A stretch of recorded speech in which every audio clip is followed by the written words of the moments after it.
Sur ces terrains, il y a ceux qui courent, tapent et extériorisent.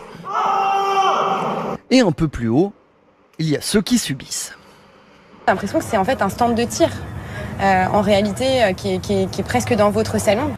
Plus de 500 000 pratiquants de padel en France et forcément des terrains qui fleurissent pour répondre à la demande. Déjà 3 000, souvent ouverts jusque tard le soir. Un véritable problème lorsqu'ils se trouvent au beau milieu des habitations, comme ici à Nice. Par rapport à l'activité de tennis, il y a environ 30% de plus de nuisances sonores qui sont causées par les terrains de padel. Coup de raquette, impact contre les vitres, caisse de résonance, conséquence 10 décibels de plus qu'un simple court de tennis. Des nuisances telles que plusieurs riverains ont obtenu la fermeture de terrains dans l'Hexagone, notamment grâce à cet avocat qui appelle les municipalités à agir. Il y aurait une possibilité pour les mairies aujourd'hui, en toute légalité, de demander un audit acoustique préalable avant de donner l'autorisation de construire le padel. Alors que l'Agence régionale de santé classe désormais le padel dans les activités sportives génératrices de nuisances sonores au même titre que les stands de tir, la réglementation autour de l'implantation des terrains reste encore floue.